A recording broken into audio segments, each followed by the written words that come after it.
ಒಂದು ಕಡೆ ನೋಡ್ತಿದ್ರೆ ಸ್ನೇಹ ತಂದೆಯಾದ ರಾಮರೆಡ್ಡಿಯವರು ಕೂಡ ರಮಣಿಯವ್ರಿಗೆ ಬೆಂಬಲ ನೀಡಿದ್ರಿಂದ ಆ ಹುಡುಗಿ ಏನು ಮಾಡಲಾಗ ಸ್ಥಿತಿಯಲ್ಲಿ ಕಣ್ಣೀರು ಹಾಕ್ತಾ ನಿಂತು ಹೋದಾಗ ರಮಣಿಯವರು ಆ ಹುಡುಗಿ ಕೆನ್ನೆ ಮೇಲೆ ಗಟ್ಟಿಯಾಗಿ ಹೊಡೆದು ಸೀರೆ ಬದಲಾಯಿಸ್ಕೊಂಡು ಬಾ, ನಿನ್ನಂಥವ್ರನ್ನ ಮುಟ್ಟೋದು ಕೂಡ ನನಗೆ ಇಷ್ಟ ಇಲ್ಲ ಅಂತ ಅಸಹ್ಯವಾಗಿ ನೋಡ್ತಾ ಹೇಳಿ ಆ ಹುಡುಗಿ ಮುಖದ ಮೇಲೆ ಸೀರೆಯನ್ನು ಎಸೆದ್ಲು.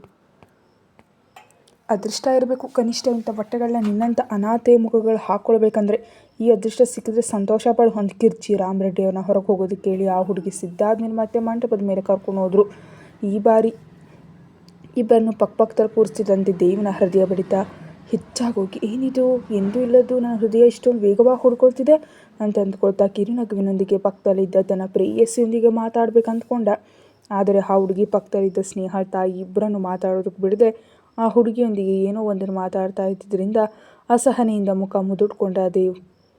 ಇಷ್ಟರಲ್ಲಿ ಮದುವೆ ಮಂತ್ರಗಳು ಶುರುವಾದವು. ಇನ್ನೊಂದು 1/4 ಗಂಟೆಗೆ ಪುರೋಹಿತರು ಎಲ್ಲರ ಹತ್ರ ಮಂಗಳಸೂತ್ರವನ್ನು ತೋರಿಸಿದ ನಂತರ ಆ ಮಂಗಳಸೂತ್ರವನ್ನು ವರನ ಕೈಯಲ್ಲಿ ಇಡ್ತಿದ್ದಂತೆ ಆ ಹುಡುಗಿ ಶರೀರ ಸಂಪೂರ್ಣವಾಗಿ ನಡುಗ್ ಹೋಗಿ ಮನಸ್ಸಿನಲ್ಲಿ, ದೇವ್ರೆ ಏನಿದು, ನನಗೆ ಈ ಶಿಕ್ಷೆ, ಯಾಕೆ ನನ್ನನ್ನು ಈ ಸುಳಿಗೆ ತಳ್ತಿದೀಯಾ, ನಾನೆಂದರೆ ನಿನಗೆ ಅಷ್ಟೊಂದು ಹಗೇನಾ ಅಂತ ಕಣ್ಣುಗಳನ್ನ ಮುಚ್ಕೊಂಡು ಕಣ್ಣೀರು ಸುರಿಸ್ತಾ ಅಸಹಾಯಕಳಾಗಿರುವಾಗಲೇ ಆ ಹುಡುಗಿಯ ಕುತ್ತಿಗೆ ಮೇಲೆ ತಂಪಾಗಿ ದೇವನ ಕೈ ಸ್ಪರ್ಶ ತಗಲಿತು. ಆ ಏಟಿಗೆ ಆ ಹುಡುಗಿ ಗಾಬರಿ ಬಿದ್ದು ಕಣ್ಣುಗಳನ್ನ ತೆರೆದು ಮನಸ್ಸೆಲ್ಲ ತಲ್ಲಣವಾಗಿ ಬದಲಾಗಿದ್ದರಿಂದ ತಲೆ ಎತ್ತಿ ದೇವ್ ಕಡೆ ನೋಡಿದ್ಲು. ಅವನು ಸಂತೋಷದಿಂದ ಆ ಹುಡುಗಿ ಕಣ್ಣುಗಳೊಳಗೆ ನೋಡೋದಕ್ಕೆ ಪ್ರಯತ್ನಿಸ್ದ. ಆದರೆ ಮುಖದ ಮುಸುಕಿರೋದ್ರಿಂದ ಸರಿಯಾಗಿ ಕಾಣಿಸ್ದ. ಆ ಹುಡುಗಿ ಕುತ್ತಿಗೆಗೆ 3 ಗಂಟೆಗಳನ್ನ ಹಾಕಿದ ಮೇಲೆ ಮೆಲ್ಲ ಕುತ್ತಿಗೆ ಮೇಲೆ ಚಿವುಟಿ ಪಕ್ಕದಲ್ಲಿ ಕೂತ್ಕೊಳ್ತಿದ್ದಂತೆ ಆ ಹುಡುಗಿ ಶರೀರ ಜುಮ್ಮೆಂದಾಗನ್ಸಿ ಕುತ್ತಿಗೆಯಲ್ಲಿದ್ದ ಮಂಗಳಸೂತ್ರವನ್ನು ಪ್ರಶ್ನಾರ್ಥಕವಾಗಿ ಕಣ್ಣೀರಿನಿಂದ ನೋಡ್ತಾ ನಿಂತು ಹೋದ್ಲು. ಇಷ್ಟರಲ್ಲಿ ಪುರೋಹಿತರು ಹುಡುಗಿ ಹಣೆ ಭಾಗದಲ್ಲಿ ಸಿಂಧೂರವನ್ನು ಇಡಲು ಹೇಳಿದ್ರಿಂದ ಸ್ನೇಹ ತಾಯಿ ತಂದೆ ಗಾಬರಿಯಿಂದ, ಪುರೋಹಿತರೆ ಈಗ ಅದೆಲ್ಲ ಯಾಕೆ ಅಂತಿದ್ರೆ, ಇದು ಸಂಪ್ರದಾಯ ಅಮ್ಮ, ಮಾಡಲೇಬೇಕು, ಮಾಡದಿದ್ರೆ ಅನರ್ಥ ಸಂಭವಿಸ್ಬೋದೇನೋ ಅಂತ ಎಚ್ಚರಿಸಿ ದೇವ್ನೊಂದಿಗೆ ಸಿಂಧೂರವನ್ನು ಇಡು ಅಂದರು. ದೇವ್ ಬೆಳ್ಳಿ ನಾಣ್ಯದಲ್ಲಿ ಸಿಂಧೂರವನ್ನು ತೆಗೆದುಕೊಂಡು ತನ್ನ ಪ್ರೇಯಸಿ ಮುಖವನ್ನು ನೋಡೋದಕ್ಕೆ ಉತ್ಸುಕನಾಗಿ ಮುಸುಕನ್ನು ಸರಿಸೋದಕ್ಕೆ ಆ ಮುಸುಕಿನ ಮೇಲೆ ಕೈ ಇಟ್ಟ. ಇನ್ನು ಹುಡುಗಿ ಕಣ್ಣುಗಳನ್ನ ಗಟ್ಟಿಯಾಗಿ ಮುಚ್ಕೊಂಡು ಈಗ ತನ್ನ ಮುಖವನ್ನು ನೋಡಿದ್ರೆ ಅವನ ಪ್ರತಿಕ್ರಿಯೆ ಹೇಗಿರುತ್ತೋ, ತಾನೇ ಬೇಕಂತ ಇದೆಲ್ಲವನ್ನ ಮಾಡಿದಾಳೆ ಅಂತ ಅಂದ್ಕೊಳ್ತಾನೋ ಏನೋ ಅಂತ ಹೆದರ್ತಿದ್ದಾಳೆ. ಆದರೂ ತಾನು ಹೆಣ್ಮಗಳು, ಅದನ್ನು ಮರೆತರೆ ಹೇಗೆ, ಮದುವೆಯಾಗಿ ಹೋದ್ಮೇಲೆ ಹೆಣ್ಮಗಳ ಸ್ಥಾನ ಗಂಡನ ಮನೆ ಹೊರತು ಬೇರೆ ಮನೆಯಲ್ಲ ಅಂತ ಸಾನ್ವಿ ಕಡೆ ನೋಡಿದ್ಲು. ಸಾನ್ವಿ ಆಶ್ಚರ್ಯದಿಂದ ಕಣ್ಣುಗಳನ್ನ ದೊಡ್ಡದಾಗಿ ಮಾಡಿ ಅಮಾಯಕಿ ಥರ ನೋಡ್ತಿದ್ರೆ ರಾಘವರೆಡ್ಡಿ ಅವರಿಗೆ ತುಂಬ ಇಷ್ಟ ಆಗಿ ಹೋಗ್ಬಿಡ್ತು. ಮುಖ್ಯವಾಗಿ ಸಾನ್ವಿ ತನ್ನ ಸೊಸೆ ಥರ ಕಾಣಿಸ್ತಿದ್ರೆ ಮನಸ್ಸಿನಲ್ಲಿ ಏನೇ ನಡೆದ್ರು ನಮ್ಮ ಒಳ್ಳೇದಕ್ಕೆ, ಇವನು ಪ್ರೀತಿಸಿದಾನೆ ಅಂತ ಸ್ನೇಹದೊಂದಿಗೆ ಮದುವೆ ಒಪ್ಕೊಂಡೆ, ಆದರೆ ಇಂಥ ಚಿನ್ನದ ಗೊಂಬೆ ನಮ್ಮ ಮನೆಗೆ ಬರ್ತಿದ್ರೆ ಬೇಡ ಅನ್ನೋಷ್ಟು ಮೂರ್ಖ ಅಂತೂ ನಾನಲ್ಲ ಅಂತ ಅಂದ್ಕೊಂಡ್ರು. ಈ ನಡುವೆ ಸಾನ್ವಿ ಕೊಠಡಿಯೊಳಗೆ ಬಂದು ಸ್ನೇಹ ಬಲವಂತವಾಗಿ ಬಾಗಿಲು ಬಡಿದ್ರಿಂದ ರಮಣಿಯವ್ರ ಬಾಗಿಲು ತೆರೆದಾಗ ತೋರಿಸ್ತೀನಿ ಅಂತ ಕಿರ್ಚ್ತಿದ್ದಾನೆ. ಇಷ್ಟರಲ್ಲಿ ಬಾಗಿಲು ತೆರೆದೇ ಇದ್ದ ಕಾರಣದಿಂದ ರಾಘವರೆಡ್ಡಿಯವರು ಕಿರ್ಚಾಟ ಕೇಳಿಸಿದ್ರಿಂದ ದೇವ್ ಅಸಹನೆಯಿಂದ ಹೊರಗೆ ಬರುವಷ್ಟರಲ್ಲೇ ಹೊಸ್ತಿಲ್ ಆಚೆ ಸಾನ್ವಿ ಅಮಾಯಕಿ ಥರ ಒಳಗಡೆ ಕಾಣಿಸ್ತಿದ್ದ ಅಲಂಕಾರಿಕ ವಸ್ತುಗಳನ್ನ ಆಶ್ಚರ್ಯದಿಂದ ನೋಡ್ತಿದ್ರೆ ಒಮ್ಮೆ ಆ ಕಣ್ಣುಗಳೊಳಗೆ ಮಾಯಕ್ಕೆ ಬಿದ್ದು ಹೋದ. ಆದರೆ 2ನೇ ಕ್ಷಣದಲ್ಲಿ ಕೋಪದಿಂದ, ಏನ್ ತಾತಯ್ಯ ಯಾಕೆ ಕರೆದೆ ಅಂತ ಗದ್ದರಿಸ್ದ.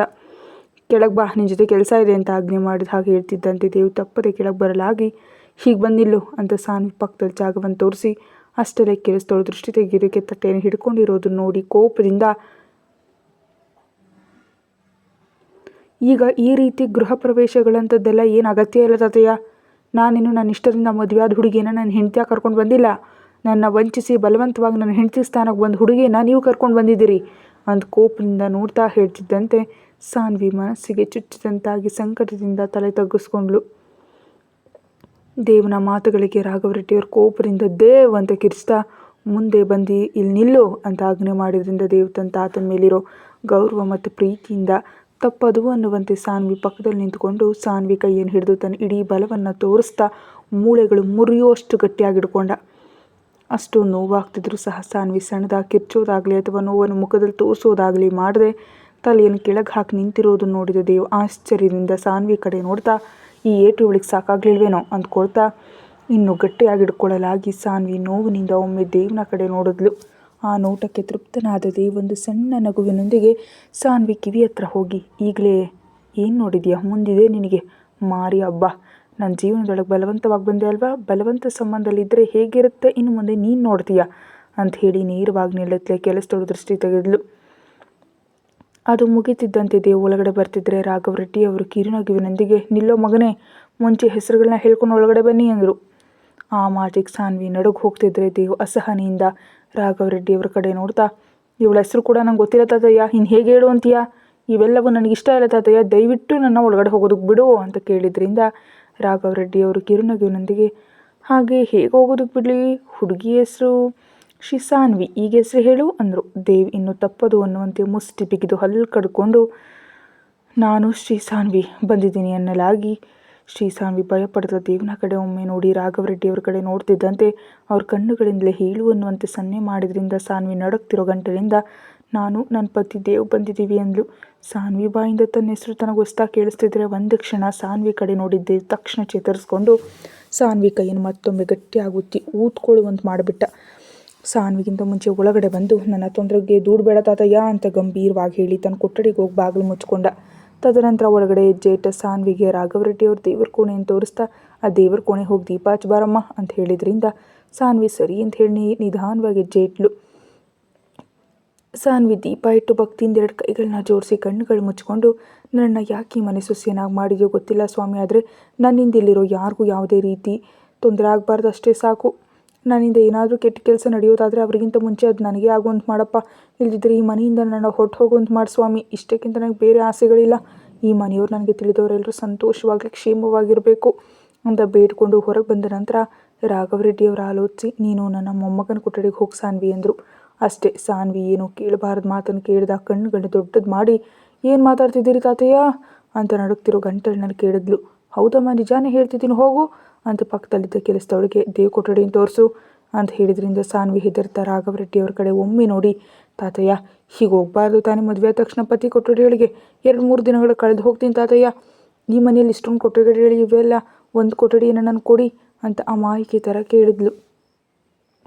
ರಾಘವರೆಡ್ಡಿಯವರು ಸಾನ್ವಿ ಅಮಾಯಕತೆಯನ್ನು ನೋಡಿ ಒಂದು ನಿಟ್ಟುಸಿರು ಬಿಟ್ಟು, ನೀನು ಹೀಗೆ ಇದ್ದರೆ ತುಂಬ ಕಷ್ಟ ಸಾನ್ವಿ, ಇಂದಿನಿಂದ ಈ ಮನೆ ಜವಾಬ್ದಾರಿ ಸಂಪೂರ್ಣವಾಗಿ ನಿಂದೆ. ನೀನು ಹೀಗೆ ಮೃದುವಾಗಿದ್ದರೆ ಉಳಿದವರೆಲ್ಲರೂ ತಲೆ ಮೇಲೆ ಕೂತ್ಕೊಳ್ತಾರೆ, ಅದರಿಂದ ನಿನ್ನನ್ನು ನೀನು ಧೀರಳಾಗಿ ಬದಲಾಯಿಸ್ಕೊಳ್ಳೋದನ್ನು ಕಲಿ. ಪತಿ ಕೊಠಡಿ ಅಂದರೆ ಮದುವೆಯಾದ ಹೆಣ್ಮಗಳು ಯಾವಾಗಲೂ ಪತಿ ಕೊಠಡಿಯಲ್ಲೇ ಇರಬೇಕು, ಅದು ಇಂದು ನಾಳೆ ಅಂತ ಇರೋದಿಲ್ಲ ತಾನೇ, ಹೋಗು ಅಂತ ಬಲವಂತವಾಗಿ ಅವಳನ್ನ ದೇವ್ ಕೊಠಡಿಗೆ ಕಳಿಸಿದ್ರು. ಕೆಲಸದವಳು ದೇವ್ನ ಕೊಠಡಿವರೆಗೂ ಕರ್ಕೊಂಡು ಹೋಗಿ, ನಮಗೆ ಸಣ್ಣವ್ರ ಕೊಠಡಿಗೆ ಹೋಗುವಂಥ ಆಜ್ಞೆ ಇಲ್ಲ ಅಮ್ಮನವರೇ, ನೀವು ಹೋಗಬೇಕು ಅಂತ ಹೇಳಲಿಂದ ಹೊರಟೋದ್ಮೇಲೆ ಸಾನ್ವಿ ಕೈಗಳನ್ನ ಹಿಸುಕೊಳ್ತಾ, ಈಗೇನು ಮಾಡೋದು, ನನ್ನನ್ನು ನೋಡುತ್ತಲೇ ಅವರು ಎಗರಾಡ್ತಿದ್ದಾರೆ, ಈಗ ನೇರವಾಗಿ ಅವರ ಕೊಠಡಿಗಳಿಗೆ ಹೋಗ್ಬೇಕಂದ್ರೆ ಕೊಂದುಬಿಡ್ತಾರೋ ಏನೋ ಅಂತ ಹೆದರ್ತಾ ಇರುವಾಗಲೇ ರಾಘವರೆಡ್ಡಿಯವರು ಕೆಳಗಿನಿಂದ, ಸಾನ್ವಿ ಹೋದ್ಯವಾ ಅಂತ ಕೇಳಿದ್ರಿಂದ ಸಾನ್ವಿ ಕಂಗಾಲಾಗಿ, ಹಾಂ ಹೋಗ್ತಿದ್ದೀನಿ ತಾತಯ್ಯ ಅಂತ ಗಡಿಬಿಡಿಯಾಗಿ ಆ ಕೊಠಡಿ ಬಾಗಿಲಿಗೆ ಗಂಟೆ ಗುಂಡೇನು ಹೊತ್ತಿದ್ಲು. ಅಷ್ಟರಲ್ಲಿ ಒಳಗಡೆ ದೇವ್ ಗವಾಕ್ಷೇತ್ರ ಸಹನೆಯಿಂದ ನಿಂತು ಹೊರಗೆ ನೋಡ್ತಿದ್ದ. ನಡೆದಿರೋದನ್ನು ಒಪ್ಕೊಳ್ಳೋದಕ್ಕೆ ಸಾಧ್ಯ ಆಗದೆ ಬಾಗಿಲು ಗಂಟೆ ಸದ್ದಾಗಲೇ ತನ್ನ ಕೊಠಡಿಗೆ ಬರೋ ಧೈರ್ಯ ತಾತನಿಗೆ ಮಾತ್ರ ಇರುತ್ತೆ ಅಂತ ತಿಳಿದು ಮೌನವಾಗಿ ಹೋಗಿ ಬಾಗಿಲು ತೆರೆದು ಎದುರಿಗಿದ್ದ ಸಾನ್ವಿಯನ್ನು ನೋಡಿ ಕಣ್ಣುಗಳನ್ನ ಕಿರಿದುಗೊಳಿಸಿ, ನೀನೇನಿಲ್ಲಿ? ಆದರೆ ಧ್ವನಿ ಗಾಂಭೀರ್ಯ ಮಾತ್ರ ಕಡಿಮೆ ಆಗಲಿಲ್ಲ. ತಲೆ ತಗ್ಗಿಸ್ಕೊಂಡು ಸಾನ್ವಿ ದೇವ್ನ ಈ ಭಾರಿ ಧ್ವನಿಗೆ ಎದುರ್ತಾ, ತಾತಯ್ಯ ನನ್ನ ಇಲ್ಲಿ ಕಳಿಸಿದ್ರು ರೀ, ನಿಮ್ಮ ಕೊಠಡಿಯಲ್ಲಿ ಇರೋದು ಕೇಳಿದ್ರು. ದೇವ್ ಕಣ್ಣುಗಳು ಕೆಂಪಾಗೋಗಿ, ಅವ್ರು ಹೇಳ್ತಿದ್ದಂತೆ ನನ್ನ ಕೊಠಡಿನ ಹುಡ್ಕೊಂಡು ಬಂದುಬಿಟ್ಟಿಯಾ? ಆದರೂ ಯಾಕೆ ಬರಲ್ಲ ಹೇಳು, ಬೇಕಂದ್ರೆ ತಂತ್ರ ಹೂಡಿ ನನ್ನ ಜೀವನದೊಳಗೆ ಬಂದೆ ಅಲ್ವಾ, ಅದಕ್ಕೆ ನಮ್ಮ ತಾತಯ್ಯ ಹೇಳ್ತಿದ್ದಂತೆ ಹಂಗೆ ಆಲೋಚಿಸ್ತೆ ನನ್ನ ವಶಪಡಿಸ್ಕೊಳ್ಬೇಕು ಅನ್ನೋ ಯೋಜನೆಯಿಂದ ನನ್ನ ಕೊಠಡಿಯೊಳಗೆ ಬಂದುಬಿಟ್ಟಿಯಾ? ನಾನು ನಿನಗೆ ಅವಕಾಶ ಕೊಡ್ತೀನಿ ಅಂತ ಅಂದ್ಕೊಂಡಿದ್ಯಾ ಅಂತ ಆವೇಶದಿಂದ ಕೇಳಿದ. ಸಾನ್ವಿ ದೇವ್ನ ಮಾತುಗಳಿಗೆ ಸಂಕಟಪಟ್ಟರು. ಆ ಸಂಕಟವನ್ನು ಹೊರಗೆ ತೋರಿಸ್ದೆ, ಚೇಚೆ ಅಂಥದ್ದೇನಿಲ್ಲ ರೀ, ನನಗೂ ನೀವಂದ್ರೆ ನೀನು ಅಷ್ಟೊಂದೇನು ಇಷ್ಟ ಇಲ್ಲ, ನಿಮ್ಮೊಂದಿಗೆ ಜೀವನವನ್ನು ಹಂಚಿಕೊಳ್ಳೋ ಆಲೋಚನೆ ಕೂಡ ನನಗಿಲ್ಲ ರೀ, ನೀವು ನನ್ನ ಬಗ್ಗೆ ಹೆದರಬೇಕಾದ ಅಗತ್ಯ ಇಲ್ಲ ಅಂದ್ಲು. ಆ ಮಾತು ಮುಗಿಯೋದೇ ತಡ ದೇವ್ ಸಾನ್ವಿ 2 ಕೆನ್ನೆಗಳನ್ನ ಗಟ್ಟಿಯಾಗಿ ಒತ್ತು ಹಿಡಿದು, ಮತ್ತು ಯಾಕೆ ನನ್ನ ಒಂದ್ಸು ಮದುವೆ ಅದೇ ಇಷ್ಟ ಇಲ್ಲದೆ ಸ್ನೇಹಳನ್ನು ಅಪಹರಿಸಿ ಕೊಂದುಬಿಡ್ತೀನಿ ಅಂತ ಬೆದರಿಸಿ ನನ್ನ ಜೀವನದೊಳಗೆ ಬಂದ್ಯಾ? ಯಾಕಿದ್ದೆಲ್ಲವನ್ನ ಮಾಡಿದೆ? ಏನು ಬೇಕು ನಿನಗೆ? ಆಸ್ತಿನ, ಹಣನ, ಯಾವ್ದು ಬೇಕು? ನಾನು ಹಿಂದಿರೋ ಬ್ಯಾಂಕಿನ ಹಣವನ್ನು ನೋಡಿ ನನ್ನ ತಂತ್ರದಲ್ಲಿ ಸಿಲುಕಿಸಿರ್ತೀಯಾ? ಗೊತ್ತು ಬಿಡು ನಿನ್ನಂಥವರಲ್ಲಿ ಹೀಗೆ ಆಲೋಚಿಸ್ತಾರೆ ಅಂತ ಆವೇಶದಿಂದ ಅಂತಿರುವಾಗಲೇ ಕೆಳಗಿನಿಂದ ರಾಘವರೆಡ್ಡಿಯವರು, ಏನಲ್ಲಿ ಆ ಗಲಾಟೆ? ಅಮ್ಮ ಸಾನ್ವಿ ಹೋದ್ಯಾ ಇಲ್ವಾ ಕೊಠಡಿಯೊಳಗೆ ಅಂತ ಕಿರ್ಚಿದ್ರಿಂದ ಸಾನ್ವಿ ಕಂಗಾಲಾಗಿ ದೇವ್ ಕಡೆ ನೋಡಿದ್ಲು. ದೇವ್ ಅಸಹನೆಯಿಂದ ಮುಖ ತಿರುಗಿಸಿ, ಒಳಗಡೆ ಬಾ ಅಂತ ಅವಳ ಕೈಯನ್ನು ಹಿಡಿದು ಒಳಗಡೆ ಎಳೆದು ಬಾಗಿಲನ್ನು ಮುಚ್ಚಿ ಬಾಗಿಲುಗಳನ್ನ ಒತ್ತು ನಿಲ್ಲಿಸಿ, ಈಗ ಹೇಳೆ, ಯಾಕೆ ನನ್ನ ಜೀವನದೊಳಗೆ ಬಂದೆ? ಏನು ಬೇಕು ನಿನಗೆ ಅಂತ ಕೇಳ್ದ. ನೀವು ನನ್ನ ಬಗ್ಗೆ ತಪ್ಪಾಗಿ ತಿರೀತಿದ್ದೀರಿ ರೀ, ನನಗೇನು ಬೇಡ, ನಿಮಗೆ ವಿಚ್ಛೇದನ ಬೇಕಂದರೆ ಕೊಟ್ಬಿಡ್ತೀನಿ, ದಯವಿಟ್ಟು ನನ್ನ ಮಾತ್ರ ಏನು ಮಾಡಬೇಡಿ ಅಂತ ದೇವಿನ ಮಾತುಗಳಿಗೆ ತನ್ನ ಮನಸ್ಸನ್ನು ಹಿಡಿದಂತಾಗಿ ಕಣ್ಣೀರಿನ ಕಷ್ಟದಿಂದ ತಡ್ಕೊಳ್ತಾ ಕೆನ್ನೆಗಳು ಒತ್ತಿ ಹಿಡಿದಿರೋದ್ರಿಂದ ಮುದ್ದಾಗಿ ಹೇಳಿದ್ಲು. ದೇವ್ ಅದನ್ನು ಗಮನಿಸಿ ಕೆನ್ನೆಗಳನ್ನ ಬಿಟ್ಟು ಸಾನ್ವಿ ನಡುವನ್ನು ತನ್ನ 2 ಮುಷ್ಟಿಗಳಲ್ಲಿ 2 ಕಡೆ ಗಟ್ಟಿಯಾಗಿ ಒತ್ತಿ ಹಿಡಿದು, ಹೌದಾ, ನಾನು ನಿನ್ನ ತಪ್ಪಾಗಿ ಅರ್ಥೈಸ್ಕೊಂಡಿದ್ದೀನಾ? ಮತ್ತು ಮದುವೆ ಮಂಟಪದಲ್ಲಿ ನೀನೇ ಹೇಳ್ದೆ ಅಲ್ವಾ, ಸ್ನೇಹಳನ್ನು ನೀನೇ ಅಪಹರಿಸಬೇಕಂತೇಳಿ ನಾ ಮದುವೆ ಆದೆ ಅಂತ, ಅದು ಕೂಡ ಸುಳ್ಳೇನಾ ಅಂತ ನಡುವನ್ನು ಗಟ್ಟಿಯಾಗಿ ಒತ್ತುತ್ತಾ ಹಲ್ಲು ಕಡಿದ್ಕೊಂಡು ಕೇಳ್ದ. ತನ್ನ ಕೋಪ ಎಲ್ಲ ಆ ಹಿಡಿತದಲ್ಲಿ ತೋರಿಸ್ತಾ. ನಿಜಕ್ಕೂ ಬೆಳ್ಳಗಿದ್ದ ಸಾನ್ವಿಗೆ ದೇವ್ ನಡುವನ್ನು ಗಟ್ಟಿಯಾಗಿ ಒತ್ತಿದ್ರಿಂದ ನೋವು ತಾಳೋದಕ್ಕಾಗದು. ದಯವಿಟ್ಟು ರೀ ನನ್ನ ಬಿಡಿ ಅಂತ ದೇವ್ ಕೈಗಳ ಮೇಲೆ ಕೈ ಇಟ್ಲು. ಅಷ್ಟೇ ದೇವ್ ಕೋಪದಿಂದ ಸಾನ್ವಿ ಕೈಗಳು ಒಂದೇ ಕೈನ ಹಿಂದಕ್ಕೆ ಮಡಚಿಟ್ಟು ಇಬ್ಬರ ಮಧ್ಯೆ ಒಂದು ಅಂಗಲದಷ್ಟು ಜಾಗ ಇರುವಂತೆ ಅವಳ ಮೇಲೆ ವಾಲ್ಕೊಂಡು, ನಿನಗೇನು ಬೇಡ, ನಾನಂದ್ರೆ ಇಷ್ಟ ಇಲ್ಲ, ನನ್ನ ಹಣದ ಅಗತ್ಯ ಇಲ್ಲ, ಆಸ್ತಿ ಅಗತ್ಯ ಇಲ್ಲ, ಕೊನೆಗೆ ನಾನೇ ಬೇಡ, ಆದರೆ ನನ್ನನ್ನು ಮಾತ್ರ ಮದುವೆ ಆದೆ, ಯಾಕಿದೆಲ್ಲ ಮಾಡಿದೆ, ನಿಜ ಹೇಳು, ಬೇಕಂತ ನನ್ನ ಈ ಮಾತುಗಳಿಂದ ಮನೆ ಮಾಚೋದಕ್ಕೆ ಪ್ರಯತ್ನಿಸ್ತಿದ್ಯಾ? ದೇವ್ನ ಉಸಿರು ಸಾನ್ವಿ ಮುಖದ ಮೇಲೆ ಬೀಳ್ತಿದ್ರೆ ಮಾತಾಡೋದು ಗಂಟಲು ಹೊರಡದೆ ಕಣ್ಣುಗಳನ್ನ ಮಿಟುಕಿಸ್ತಿದ್ದಾಳೆ. ಎಷ್ಟೊತ್ತಿಗೂ ಸಾನ್ವಿಯಿಂದ ಉತ್ತರ ಬರದೇ ಇದ್ದಿದ್ದರಿಂದ ದೇವ್ ಕೋಪದಿಂದ ಏನು ಕೇಳ್ತಿದ್ರು ಹೇಳಲ್ವಾ ಅಂತ ಈ ಬಾರಿ ಇದ್ದ ಒಂದು ಅಂಗುಲದ ಜಾಗವನ್ನು ಅಳಿಸಾಕ್ತಾ ಸಂಪೂರ್ಣವಾಗಿ ಅವಳ ಮೇಲೆ ವಾಲ್ಕೊಂಡ. ತನ್ನ ಭಾರವನ್ನು ಸಾನ್ವಿ ಮೇಲೆ ಬಿಟ್ಬಿಟ್ಟ.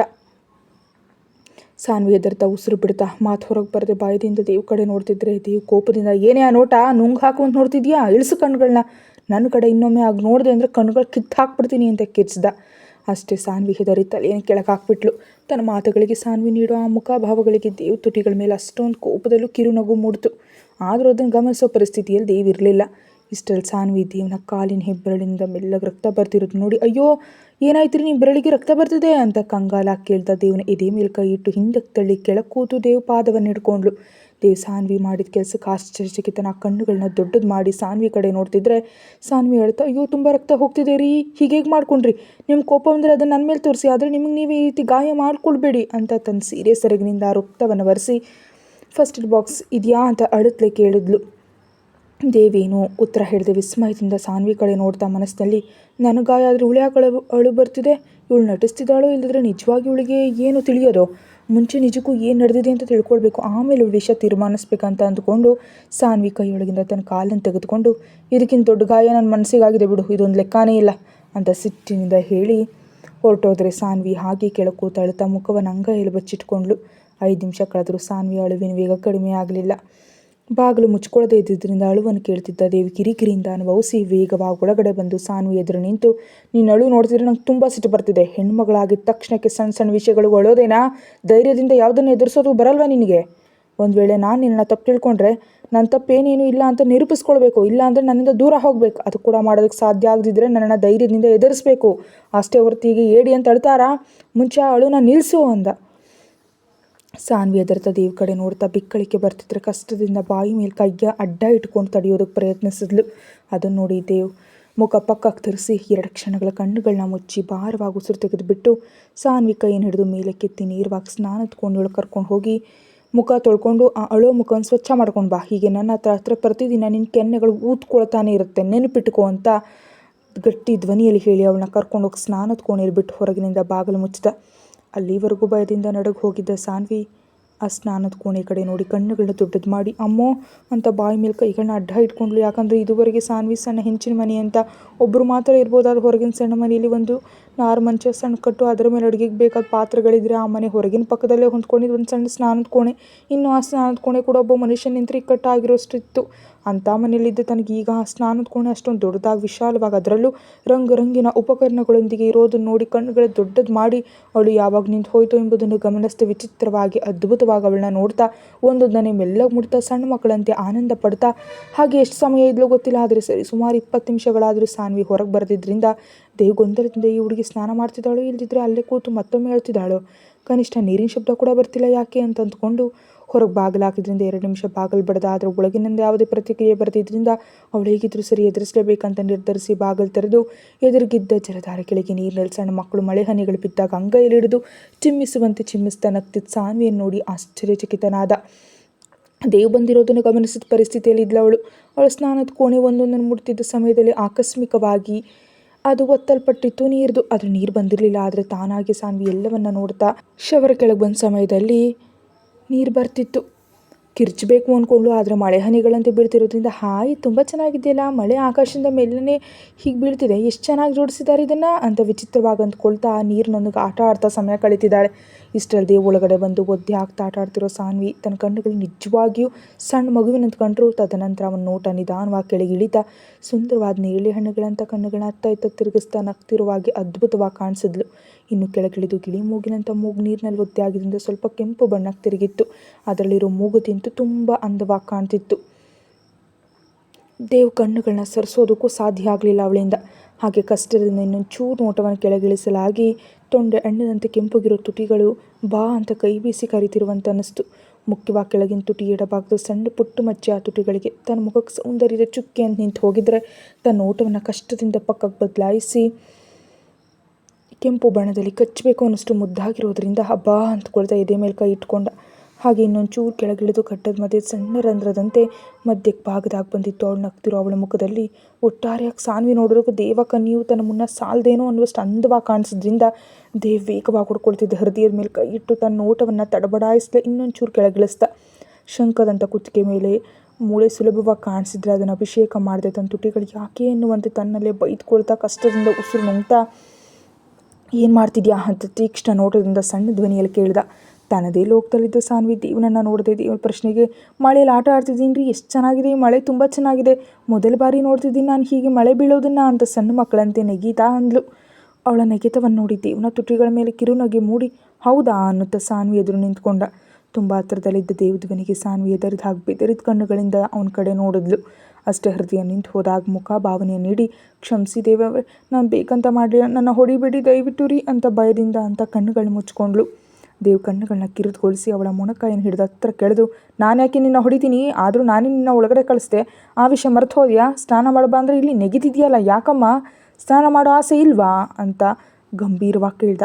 ದೇವನ ಆ ಭಾರಿ ಧ್ವನಿಗೆ ದೇವನ ಸ್ಪರ್ಶಕ್ಕೆ ಎದುರು ಹೋಗಿ ಸಾನ್ವಿ ಭಯದಿಂದ ಅವನ ಕಣ್ಣುಗಳೊಳಗೆ ನೋಡ್ತಾ ಏನೂ ಮಾತಾಡದೇ ಇದ್ದಿದ್ದರಿಂದ ಕೇಳ್ದಕ್ಕೆ ಮುಂಚೆ ಉತ್ತರ ಹೇಳು, ಮೂಗನಂತ ಹೀಗೆ ನಿಲ್ಬೇಡ.